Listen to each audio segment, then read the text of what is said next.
Greetings, children of the screen. Your friendly neighborhood nerd scum here once again, and today I just want to take a couple of minutes to talk to you guys about The Crow Lethe #1 by Seeley, Carrazas, Mayho, and Murphy. And as always, again, I apologize. I'm sure I just totally butchered those names.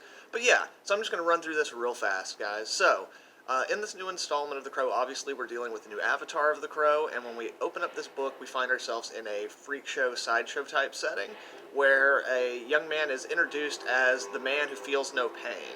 And this is a young man who is then dressed in our traditional kind of pseudo-crow makeup, and he is the avatar for the Crow of this particular book. However, what we find that's kind of interesting, they're kind of trying to play with it, do something a little bit different, is that he does not actually have the bird with him. Like, the bird has gone missing, or is not there, or has been killed, or something.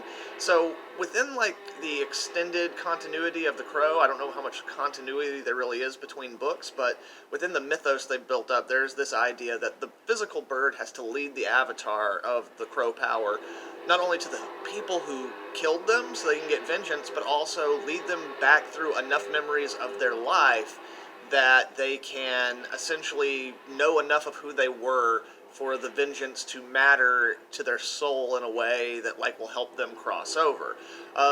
They also do a really interesting thing in here where the woman who is like the ringmaster of the freak show, as she's introducing him, she starts talking about all the different, like, ancient myths about, like, the River of Hades and, like, the different rivers that correspond to it, one of which is the River Lethe, which is a river that you have to drink out of, and then it, like, removes your memory so that you can be reborn anew. So they're kind of doing some interesting things in here with all that stuff, and then also with the villain of this book, we seem to have a supernatural entity who is hunting the Crow.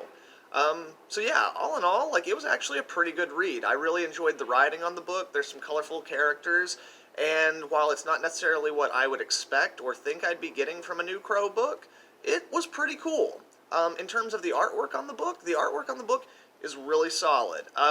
But like so many other installments in the Crow series of comics, I have to wonder if it's appropriate for the story that they're doing. Again, don't get me wrong, the artwork in the book is really good. The coloring in the book is great, the inking is great, all of it really works in terms of the art itself, but it's very, very cartoony. Very, very cartoony artwork. So it kind of makes me pause, and again, like, it conveys the story perfectly, and a lot of the stuff looks really cool, but for The Crow, I really tend to prefer something darker and a little bit more noir, even if you're dealing in, like, the carnival setting that they're doing here, you know? It's just one of those things where it's like, yeah, the story's really good, but I feel like a lot of the emotions in this book would work a lot better if it didn't look like we were looking at a Saturday morning cartoon. And again, that's not to take anything away from this artist. Like, they did the job that they were hired to do. They did it very, very well. And for the most part, I'm happy about it. I just, kind of wish that when putting these books together, the people behind the scenes would, take a little bit more effort to pick an artist that suits the story they're telling, as opposed to just picking a good artist that they can afford for that particular licensed comic. So anyway, guys, I thought it was pretty cool. Despite that little disconnect with the art, like, I would still give this, like, a 3.5, 4 out of 5, something like that. And if you're a fan of The Crow, I'd recommend it.